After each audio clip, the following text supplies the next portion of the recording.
kembali lagi bersama saya Dila Hantika dalam program Kembali ke Garis Tengah yang menceritakan perjalanan spiritual para atlet, dan kali ini sudah ada Ika Yuliana Rahmawati, atlet panahan.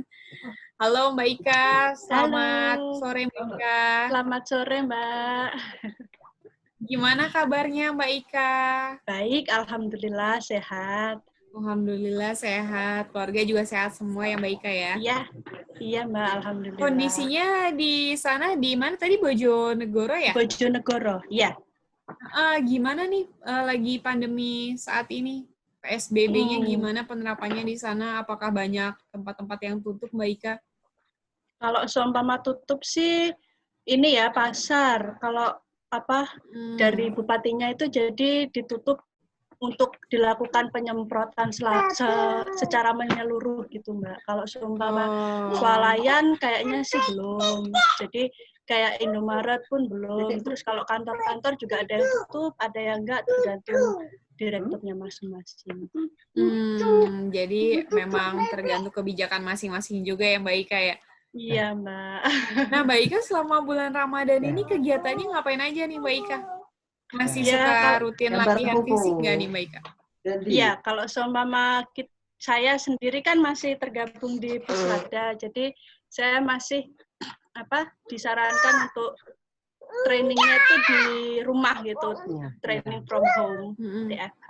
Jadi ya saya sendiri ya biasanya ini bow training gitu, jadi tarik busur, latihan kering, terus fisik yang nggak sampai keluar rumah gitu sih.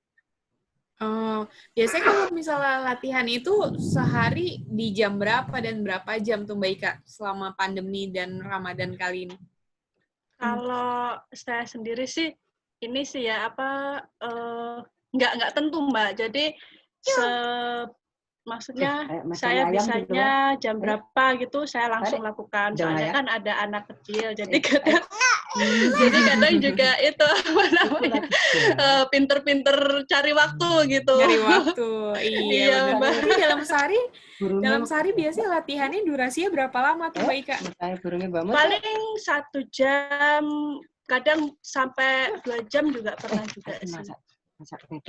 Nah, menu-menu latihannya tuh kayak gimana tuh kalau untuk latihan fisiknya biasanya Mbak Ika?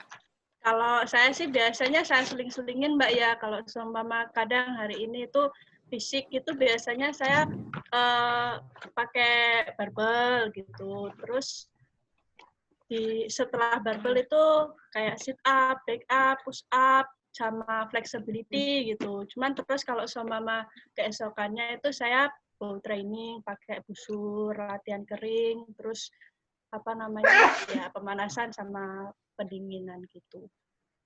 Oke, berarti memang masih rutin latihan fisik, tapi jamnya nggak menentu, yang penting dalam sehari latihan minimal 1 jam gitu ya Mbak ya? Iya Mbak. Nah kalau Mbak Ika sendiri menggeluti olahraga panahan ini sejak usia berapa Mbak? Kalau saya usia 10 apa 11 tahun gitu Mbak. Waktu itu 99 akhir. Tahun 99 akhir kayaknya ya 10 tahun kayaknya. Oh, usia 10 tahun berarti masih muda banget ya Mbak ya pada saat itu ya? Nah, kalau selama usia 10 tahun hingga akhirnya sukses jadi atlet panahan kayak gini, prosesnya seperti apa tuh Mbak Ika? Ada momen nggak sih yang nggak pernah Mbak Ika lupain sampai saat ini yang masih keinget-inget selama proses perjalanan menjadi atlet panah? Kalau saya sih termasuk atlet yang lama ya. Jadi saya umur 10 tahun itu mulai saya baru mendapatkan, maksudnya baru ikut lomba itu 2015, berarti 5 tahun itu baru diikutkan lomba. Terus itu belum langsung dapat medali. Ya itu masih ya awal-awalnya ikut lomba itu pun kejuaraan antar kabupaten. Terus kalau seumpama saya dapat medalinya itu kan saya kelas 3 SMP, itu di Bandung itu pertama kalinya saya dapat emas di kejuaraan indoor Ganesha Open. Itu termasuk yang nggak bisa saya lupakan, soalnya ada salah satu lawan saya itu kan olimpian waktu itu. Jadi bangga banget lah gitu deh bisa mengalahkan, terus alhamdulillah dapat medali emas juga waktu itu di usia ya kelas 3 SMP lah Mbak itu. Iya. Wow, usia muda udah dapat medali emas ya Mbak ya, hingga akhirnya sampai saat ini ya. Kalau pertandingan terakhir yang diikuti apa tuh Mbak Ika? Kalau saya SEA Games 2017 yang internasional, kalau yang nasional kualifikasi prapon. Jadi untuk mendapatkan tiket ke PON 2020. Ada juga sih yang di Solo juga itu SIPAS Archery turnamen gitu, klub yang mengadakan. Iya, dalam waktu dekat ini jadi persiapan untuk bertandingnya apa nih Mbak Ika? Kalau seumpama yang terdekat ini sih belum ada Mbak ya, soalnya kan melihat kondisi banyak lomba-lomba yang tidak jadi dilaksanakan gitu. Jadi selama ini saya sih masih latihan seperti biasa gitu. Soalnya juga kayak imbasnya dari Olimpiade diundur, PON juga diundur, jadi mungkin melihat kondisi pandemi ini dulu. Iya, semuanya jadi agak terhambat ya Mbak Ika ya? Iya Mbak. Sama ini Mbak Ika, aku nemuin satu artikel. Di sini sih judulnya ada peran film animasi di karir pepanahan Ika Yuliana Rohmawati. Itu apa tuh Mbak? Maksudnya kenapa itu? Maksudnya apakah Mbak Ika maksudnya membuat film animasi atau bukan. tuh Mbak Ika? Atau dari cerita itu gimana tuh ceritanya Mbak Ika? Jadi saya kan emang penggemar animasi, anime terutama. Dari kecil pun udah gitu. Jadi dulu saya tontonannya tuh Digimon. Kalau Mbak tahu itu ada karakter yang namanya Angel Woman. Dia tuh evolusi dari Tailmon gitulah. Jadi dari situlah itu kan dia ada salah satu skillnya kan bisa memanah. Itu keren banget menurut saya itu. Jadi inspirasi saya ya dari itu akhirnya kan pertama kali saya ikut memanah kan sama ibu ditanyain mau nggak ikut panahan gitu. Ada temen ibu yang ikut panahan gitu. Terus saya langsung keingetnya ke karakter itu yang bisa memanah namanya. Jadi dia dari situ saya taunya panahan kan keren gitu. Saya belum pernah lihat nih sebelumnya panahan yang orang manah itu saya belum pernah lihat. Jadi mungkin karena itu saya kan yang cerita yang animasi yang masuk ke artikel itu. Berarti sebenarnya yang salah satu yang bikin Mbak Ika kenal panahan itu karena suka animasi dan di animasi tersebut ada karakter yang main panah gitu ya Mbak Ika ya? Iya Mbak, bener. Berarti karena dorongan ibu Mbak Ika juga ya bisa sampai saat ini ya? Banget, iya. Ibu saya termasuk dia sosok ibu yang selalu mempush anaknya gitu untuk melakukan yang terbaik, terus untuk jadi jangan mengeluh, usahakan gitu. Kalau seumpama kamu nggak bisa atau ragu-ragu, mending berhenti aja. Gitu. Berarti selalu ngasih support, selalu ngasih keyakinan, dorongan. Iya. Nah, jangan Mbak Ika, kalau misalnya ngomong-ngomong soal dunia panahan nih atlet dari awal sampai akhir, aku tuh sempat lihat beberapa artikel Mbak Ika belum seperti saat ini, artinya belum berhijab. Nah, kalau Mbak Ika sendiri sebenarnya memutuskan untuk berhijab itu dari tahun berapa sih Mbak Ika? Dan kenapa memilih untuk akhirnya berhijab Mbak Ika? Saya sebenarnya sih pengen berhijab dari lama, cuman masih belum berani, Mbak. Ceritanya gitu. Kenapa belum berani? Ya, gimana ya? Kan kalau saya sih mikirnya orang yang berani berhijab itu dia berani mempertanggungjawabkan pilihannya gitu loh.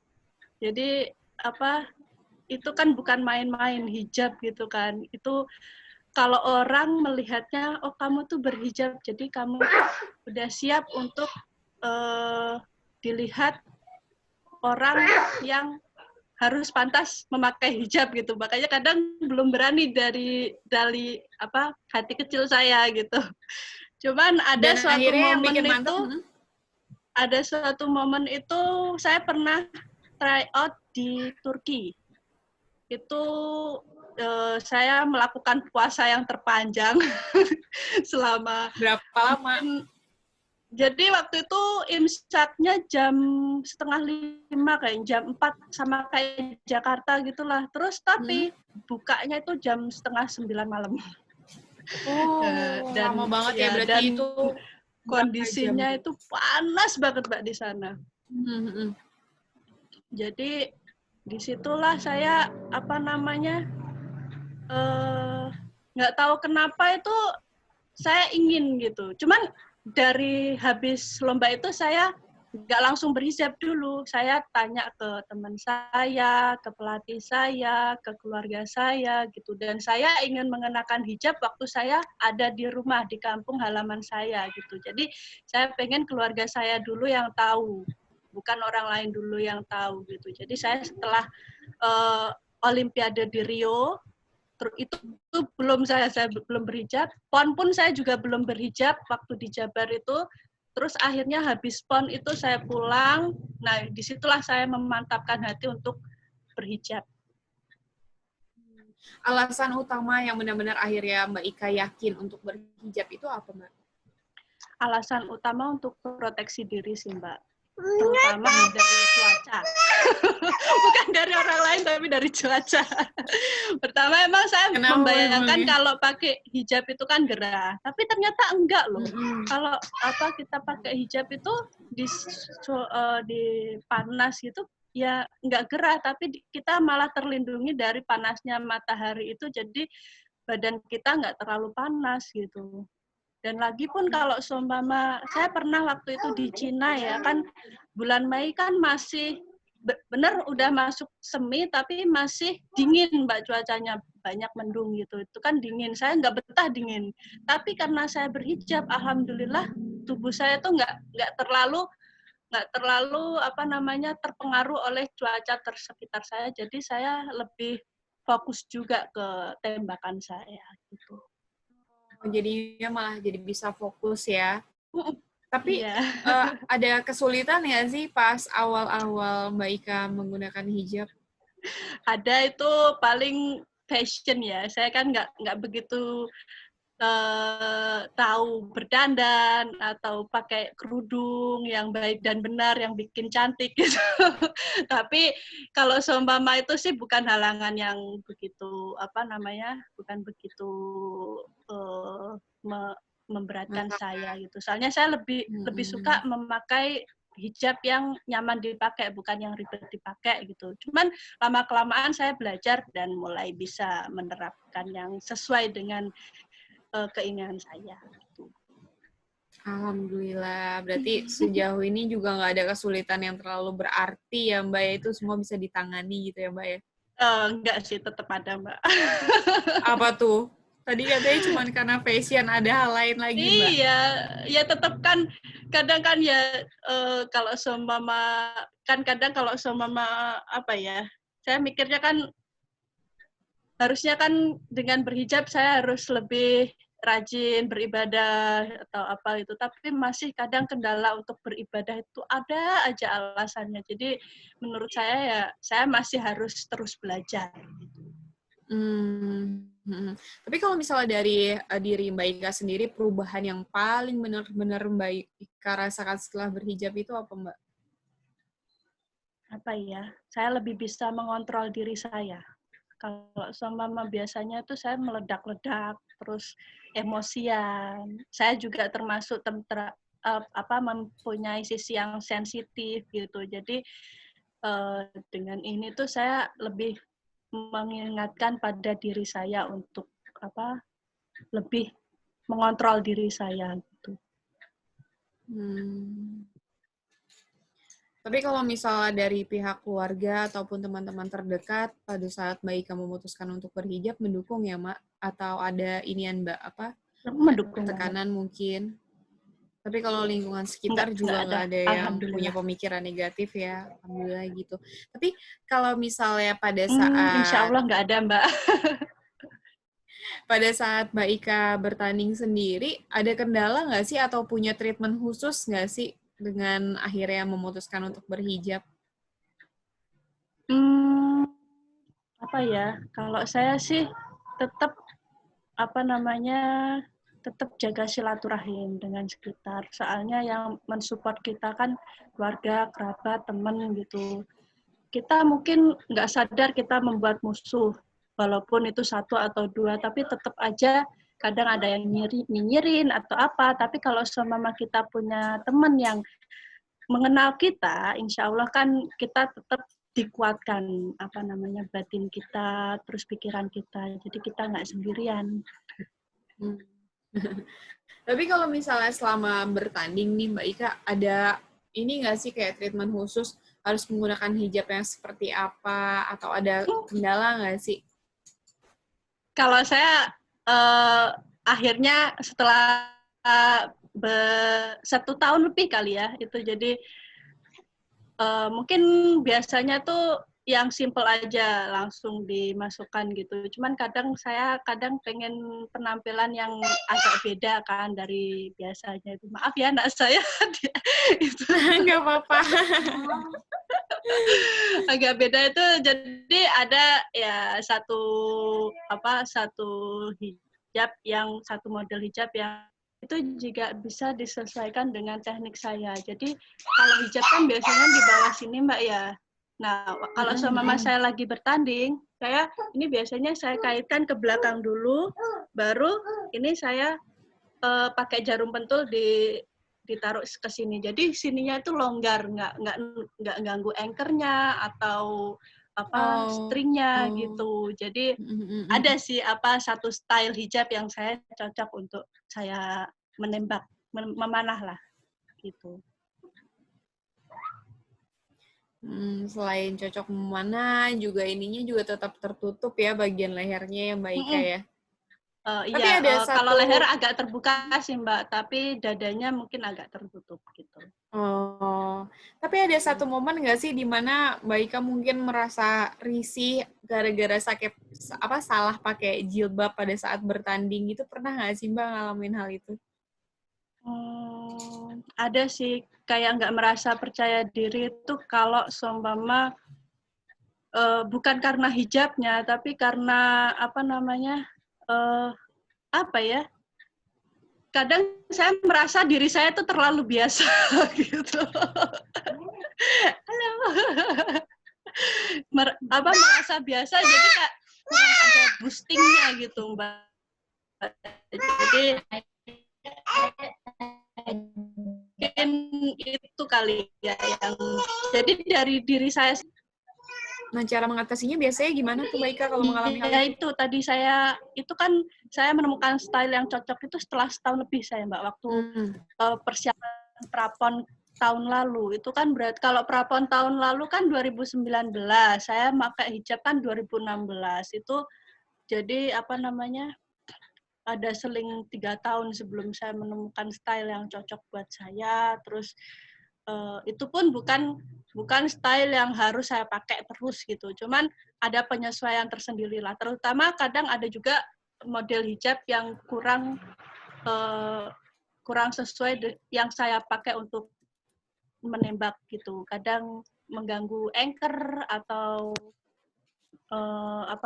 rilisnya, kadang kan nyangkut gitu kan Mbak gitu. Soalnya saya termasuk orang yang atlet yang sensitif gitu loh. Segalanya itu harus saya pikirkan dulu gitu. Kalau misalnya ada yang mengganggu, itu kadang mengganggu konsentrasi juga pada saat pertandingan gitu ya Mbak Ika ya? Iya Mbak. Nah, berarti Mbak Ika punya tips atau trik tersendiri dong kalau misalnya mau bertanding gitu ya Mbak berarti. Boleh di-sharing nggak Mbak tips atau triknya itu apa?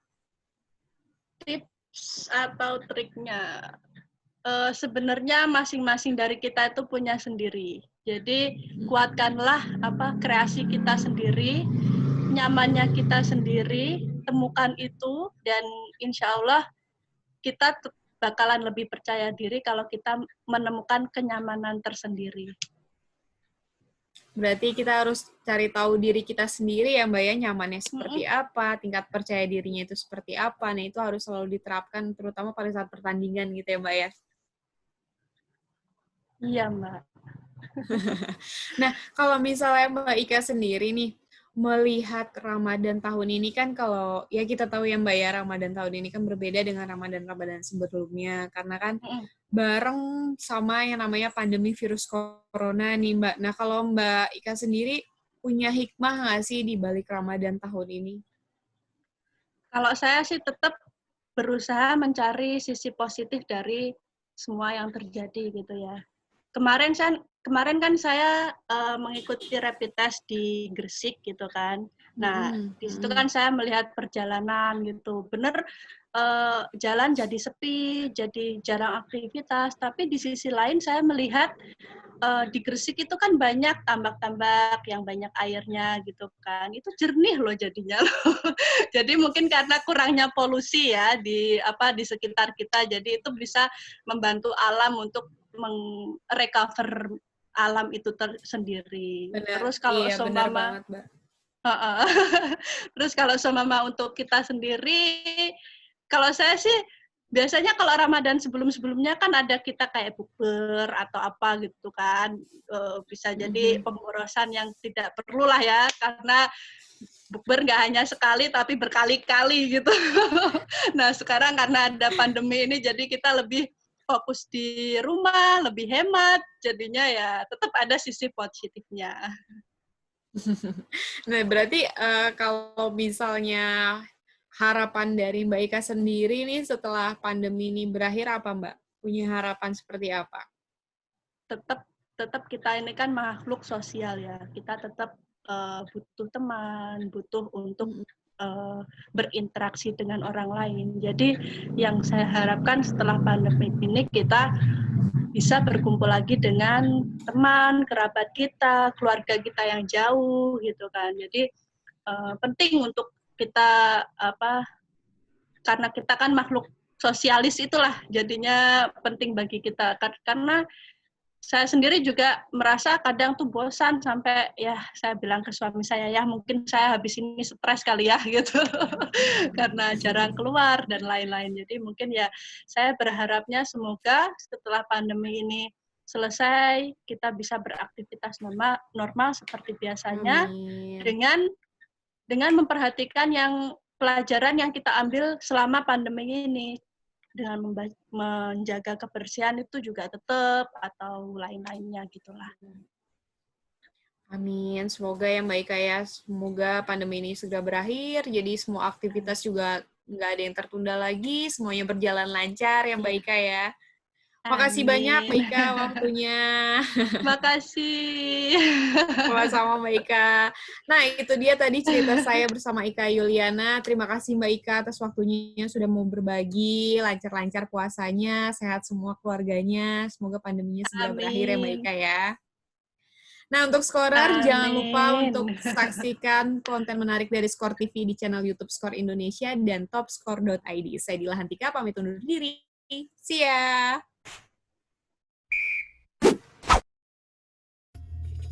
Halo Scorers, saya Bagus Kafi, pemain Timnas U19, ingin mengucapkan selamat menunaikan ibadah puasa bagi yang menjalankannya dan tetap di rumah aja, cuci tangan selalu, stay safe.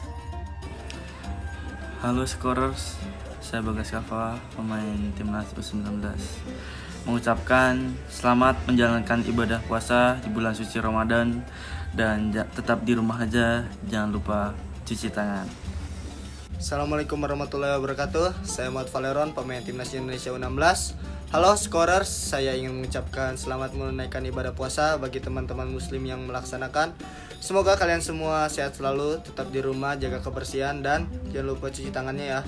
Assalamualaikum warahmatullahi wabarakatuh. Halo sahabat Scorer, nama saya Diandres Dewari dari Timnas U16, mengucapkan selamat menunaikan ibadah puasa bagi teman-teman dan sahabat yang beragama muslim. Tetap semangat, tetap berolahraga, dan tetap di rumah saja. Assalamualaikum warahmatullahi wabarakatuh. Halo Scorers, saya Tala Raihan ingin mengucapkan selamat menjalankan ibadah puasa bagi teman-teman yang menjalankan. Semoga selalu diberi kesehatan, tetap di rumah, dan jangan lupa berolahraga.